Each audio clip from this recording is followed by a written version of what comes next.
Hey everybody, welcome back to Video Game Episode Tarek, and we're continuing the series on the Steam Deck, but we're going to be doing something completely different today, because you guys asked for it. I want to see how it's going to go, so consider this a bit of a test video. If the views do well and the comments are good, I will make another one. If they are not, this is going to be a one and done, because you guys kept asking me to do videos on the games you should be playing on individual consoles on Steam Deck, so we're going to kick it off today with PlayStation 1. Why that console? It's because I felt like it. If you do me a huge favor though, go down below, hit like and subscribe. That notification bell definitely helps us out. If you feel so inclined and want to support the channel, you got a Patreon link down below as well. But these are the games I recommend you start with, and this is just my opinion. I could have put anything on this list because the PlayStation 1 library is comprehensive, but I wanted to talk about some fun, deep cut games as well as some obvious games that if you never played PlayStation 1, you should 100% check out. Now if you know me or the channel, you know I love 3D fighting games, and Rival Schools is absolutely spectacular on the PlayStation 1. Obviously all of the Tekken games are going to be great as well, but I wanted to do something that not as many people talk about, and this is an absolute Capcom gem. When Namco was doing stuff like Tekken, Capcom was playing around with different sort of franchises as they were getting Street Fighter into 3D, and Rival Schools is absolutely spectacular. It is a super hyper fast paced 3D fighting game with tons of interesting characters, amazing visuals, and it looks absolutely spectacular on Steam Deck with DuckStation here. And the great part about it is, with DuckStation and the Steam Deck, you can do widescreen in games that feature 3D. Now some of the 2D assets may stretch a tiny bit, but the 3D models will work in 3D without being stretched. This looks as modern as a PlayStation 1 could get.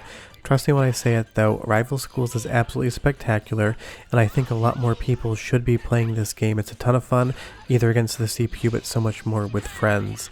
Now one game that people either seem to love or hate, and I'm definitely in the love category, is Chrono Cross. This is the sequel to Chrono Trigger on the Super Nintendo.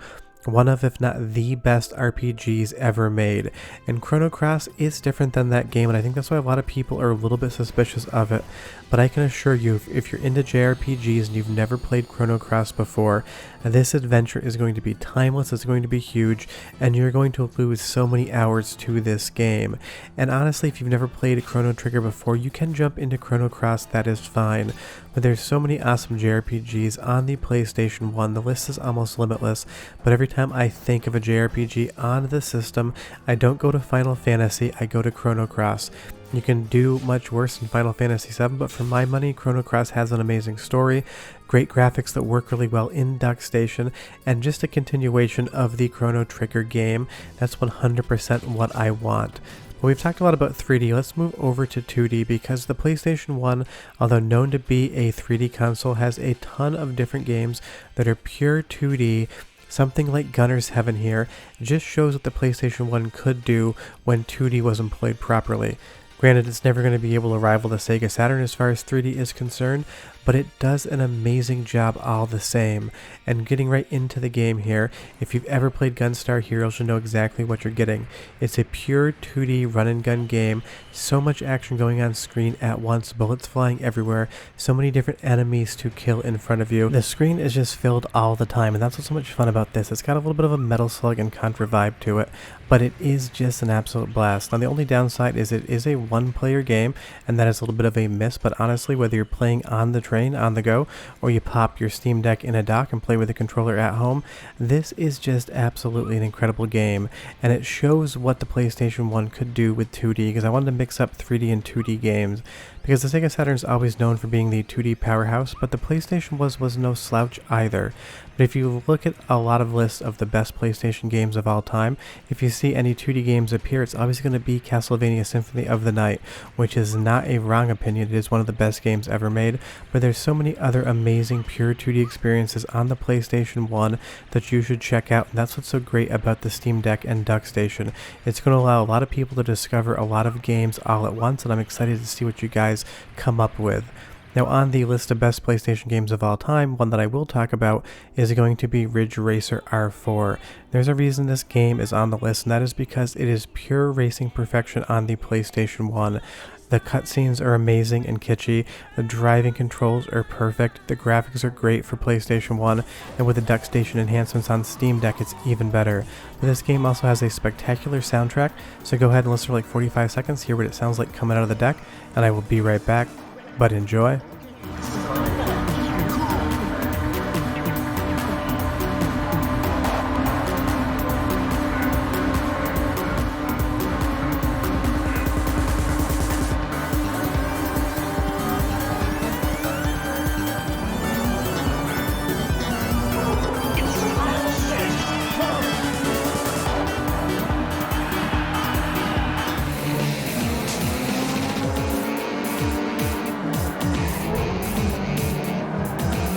It's just an all-time classic soundtrack and an all-time classic PlayStation 1 game. When they talk about the best PlayStation 1 games of all time, there's a reason this appears. It just showed the power of the PlayStation 1, and it shows what DuckStation and the Steam Deck can do. Because when you get the first-person view here, this game just absolutely blazes by. The sensation of racing speed is something that I feel like no other game on the PlayStation 1 can match. But speaking of things that can't be matched, I would say Alien Resurrection, one of my favorite first-person shooters on the PlayStation 1, and one that I don't hear that much mention of. But interestingly enough, it kind of developed the dual analog stick control for first-person shooters that we know and use all day long on consoles. This is just an amazing atmospheric game, and I always hear about other first-person shooters on the PlayStation 1, but never so much Alien Resurrection, which is a bummer because this game has everything. It's got a deep, dank atmosphere, it's got all the jump scares and horror that you would expect out of an Aliens game, and it looks amazing on DuckStation, and it feels as modern as a PlayStation 1 game possibly could feel, because it does use that dual analog setup, and it is one that you're really going to get into, you're going to sink your teeth into, that has some good gore and horror effects as well. It's a ton of fun, and I only wanted to give you a brief glimpse of the alien, because when this game actually gets going, it's an absolute blast. It looks incredible in 3D, and on DuckStation and the Steam Deck, it looks great on the screen as well. But speaking of 3D that's a lot less horror and a lot more colorful, everyone needs to play at least one Crash Bandicoot game. If you've never played these, if you didn't grow up with PlayStation 1, my recommendation is Crash Bandicoot 2. It is my favorite of the three, so if you just play one, make it Crash 2, although you really can't go wrong with Crash 3 either. All three of them are spectacular games, and I know they've been remade on modern platforms, but if you want to understand what the PlayStation 1 was like back in the day, this is the type of thing we were playing, and when Crash Bandicoot came out, it looked so spectacular in 3D on our CRT TVs. It felt like something we had never seen before. Obviously Nintendo had Super Mario 64, but PlayStation had Crash Bandicoot, and he could go toe-to-toe with anything going on in any other platform at the time. And that's why I recommend you play at least one Crash Bandicoot game, because these are Hall of Fame level good games, and there's so much intertwined with the history of the PlayStation 1. Back in the day, the Nintendo 64 kids said Super Mario 64 was the best platformer ever made, but PlayStation fans had the counter with Crash Bandicoot. So trust me, at least play one. Now speaking of mascots in a different dimension, Mega Man X4, another spectacular entry in the Mega Man X series. It is slightly better on the Sega Saturn, and you can play that on Steam Deck as well, but honestly, I own a copy for the PlayStation 1, and that's how I usually play it on original hardware, and it does work really well here on DuckStation as well. Now don't forget, you can either upscale internally, or if you want that classic look, you can just go with the software renderer, and I did that video on how to set up DuckStation before. I'll leave a link below, because a lot of those enhancements are more suited for 3D than 2D outside of the internal upscaling versus native resolution. But the size of the sprites, the color rendition in DuckStation on the Steam Deck are just perfect, and this is a game that looks incredible on the Steam Deck screen itself. It's the type of thing you pick it up, you go on with your commute, maybe you take it out at lunchtime, you play a level or two, and you're 100% satisfied. And again, there's other ways to play Mega Man X, but I feel like if you didn't play games back in the day when the Saturn or the PlayStation 1 were around, maybe you missed out on Mega Man X4, and it is still one of my favorite 2D games of this generation. It's still one I highly recommend. The action is intense, the gameplay is perfect, the soundtrack is great, and the graphics are spectacular as well. And it's always fun to talk about something 2D on a 3D console, because there weren't that many 2D games. But of course, somehow, if you haven't played Castlevania Symphony of the Night, you owe it to yourself and you owe it to me to play this game. There's not really anything I can say about it that hasn't been said to death, pun very much intended, as he comes here on the screen to rob Alucard of all of his weapons, but this is just one of those top 10 games of all time. Konami absolutely killed it with this game, and if you have never played it before, if you think maybe it's too antiquated or you just weren't around when it came out and you've heard it's good but you've been waiting to play it, run, don't walk to your Steam Deck after this video is over and start playing it. Trust me, this is an adventure you will never forget. The music is incredible. Everything about this game is top tier. So trust me, if you're looking for one recommendation of this entire video and you haven't played Symphony of the Night, play it directly after I'm done. It is everything you've heard and more. But speaking of Konami moving back to 3D, you have to remember that the PlayStation 1 is where the entire Silent Hill franchise got its start. And I know last time I talked about this game, a lot of people said they had never played it before because they thought it looked a little bit too old, and I was doing reviews on the Mr. FPGA PlayStation 1 core. If you've never played any Silent Hill game before, you need to play at least one. If you want to check out the entire franchise, you have to start with the original. Now this game on DuckStation looks so much better than real hardware if you're not playing on a CRT. If you upscale this game, it is not very pretty, but with all the DuckStation enhancements, it looks spectacular. And outside of the tank controls, this game still 100% holds up. It is one of the best psychological horror, survival horror experiences ever made, and if you've never played it before, you 100% have to. You will never forget the first time you played this game. I played it back in the day when PlayStation 1 was on the market, and I absolutely fell in love with it, and I've played every single Silent Hill game since. But go ahead and listen to the ephemeral music for just like 20 seconds because it's creepy, and I'll be right back.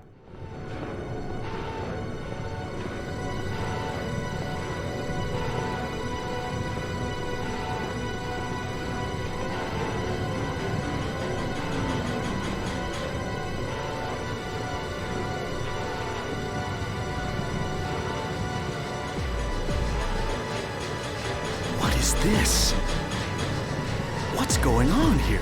That's just a little taste of the intro of Silent Hill, and trust me, if that even seems slightly intriguing and you've never played it, 100% give that one a go as well. But moving on to something just to talk about both being an incredible game as well as being amazing in 16:9, that is going to be Mega Man Legends 2. Now, The Legend of Tron Bonne and the original Mega Man Legends are both spectacular as well, but this is a really good indication of how that widescreen works. You'll see here that it'll jump back between 4:3 to 16:9. When it is in 16:9, none of the models are going to be stretched, and this game just looks absolutely incredible in that widescreen.